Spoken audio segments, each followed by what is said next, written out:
For over 3,000 years, humanity attacked wood the same way. Not with intelligence, not with engineering, with exhaustion. In 3000 BC, the ancient Egyptians cut timber using copper saws. By 1500 BC, iron replaced copper. The blades became harder, sharper, stronger, but the system itself never evolved. A man grabbed a handle. He pushed. He pulled. The tree slowly surrendered. That was the entire technology of human forestry for millennia. Muscle, metal, repetition. Civilizations rose. Empires collapsed. Science transformed medicine, navigation, and warfare. Yet in the forests, human beings still cut trees almost exactly the way their ancestors had done thousands of years earlier. By the 1920s, deep inside the forests of Germany, the process remained brutally primitive. Two lumberjacks stood on opposite sides of a massive trunk, gripping a long cross-cut saw. One pulled, then the other, back and forth for hours. A single large tree could consume an entire day of labor just to bring it down, and after the fall came an even worse reality. The trunk still had to be cut into transportable sections. That process could take another week. Only then could horses or trucks drag the wood towards civilization. And ironically, the only truly advanced cutting machines already existed somewhere else entirely, inside the sawmills. The machines were stationary, the forests were not. So thousands of men destroyed their bodies hauling enormous logs across impossible terrain simply to feed machines that could not move. The tree traveled to the saw, never the other way around. Lumberjacks became symbols of brutal labor, low wages, broken backs, crushed limbs, permanent injuries, no prestige. Forestry was not considered innovation, it was survival. Into that world, on November 10, 1896, a child named Andreas Stihl was born in Contra. His father worked as a haulage contractor, moving impossibly heavy objects from one place to another.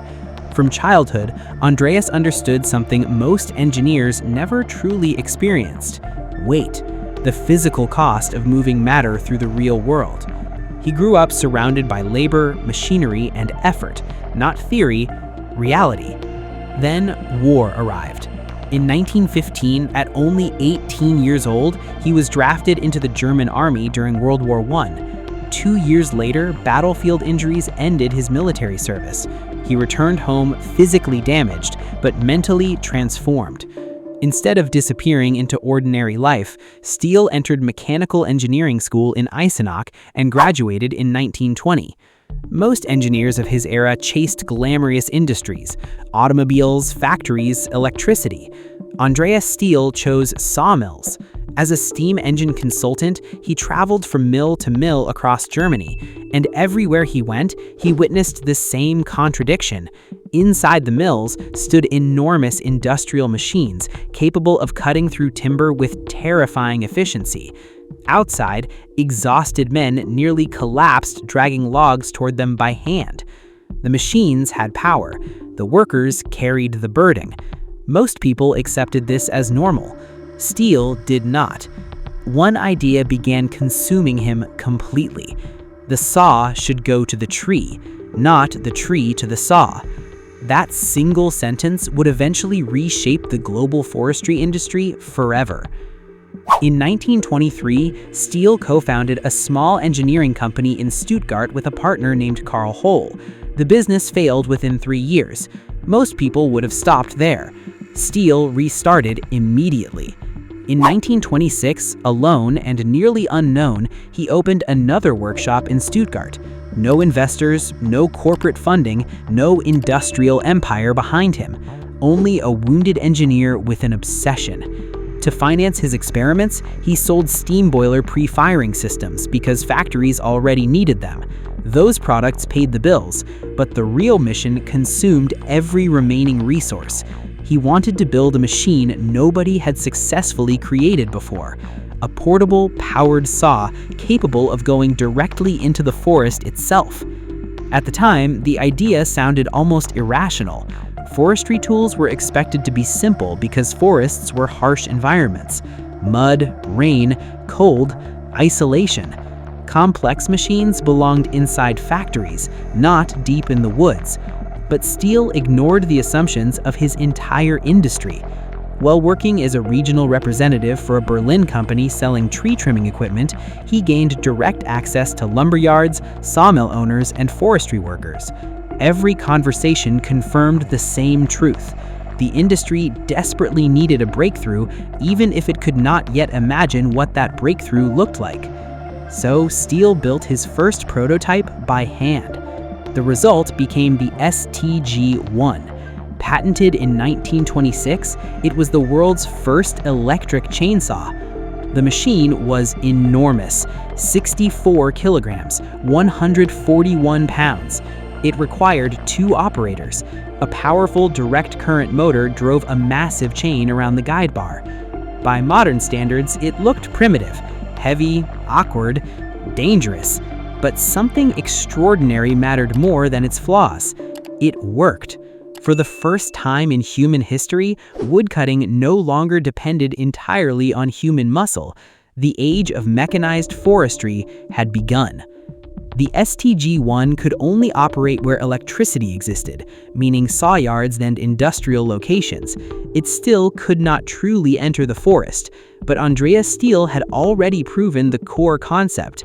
The future would not belong to handsaws forever. And from the very beginning, Stihl made another decision that separated him from ordinary inventors. He refused to sell through general hardware stores.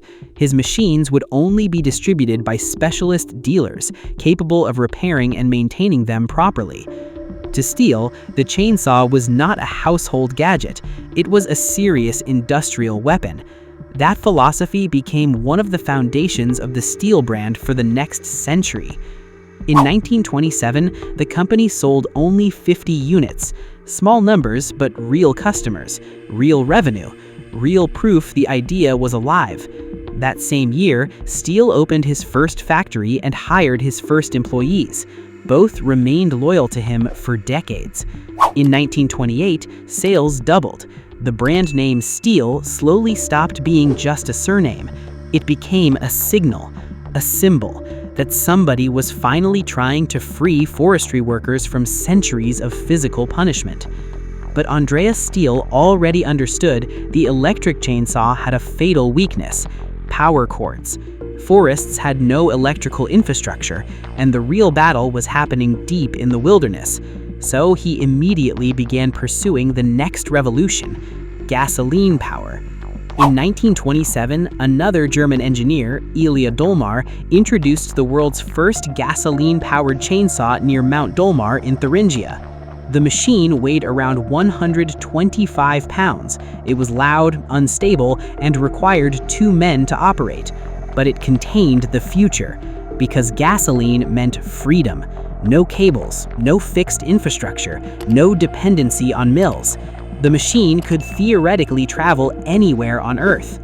Stihl studied the design carefully and continued refining his own approach. Then, in 1929, Stihl unveiled the Stihl Type A, his first gasoline-powered chainsaw. It weighed 46 kilograms and produced 6 horsepower. Still massive, still brutal, still requiring 2 operators. But now, the saw could go directly to the tree itself. This was not a simple improvement. It was a complete transformation of forestry logistics. For thousands of years, human beings had adapted themselves around the limitations of cutting tools. Now, the cutting tool was adapting to the environment instead. At trade fairs across Europe, Andreas Stihl personally demonstrated the machine. The reactions stunned him. Customers reportedly grabbed the saws directly from his hands. Exports quickly spread across Switzerland, the Netherlands, Belgium, France, Russia, and eventually North America. Then, something almost unbelievable happened. In 1931, Stihl became the first European chainsaw company exporting simultaneously to both the United States and the Soviet Union. 2 ideological enemies, 1 engineering solution. Because forests didn't care about politics. Every country faced the same problem. Human labor alone was no longer efficient enough for industrial-scale timber production. By 1931, Stihl already offered 27 different chainsaw models. The company was evolving from a small workshop into the emerging global standard of mechanized forestry technology. Then, the global economy collapsed. The Agner-Convara destroyed industries across the world. Timber demand collapsed, factories shut down, equipment purchases disappeared. Most businesses responded by retreating. Andreas Stihl adapted instead. He used factory capacity to manufacture washing machines, products ordinary families still needed even during economic catastrophe. The chainsaw business slowed. The company survived because Stihl understood something deeper than machinery.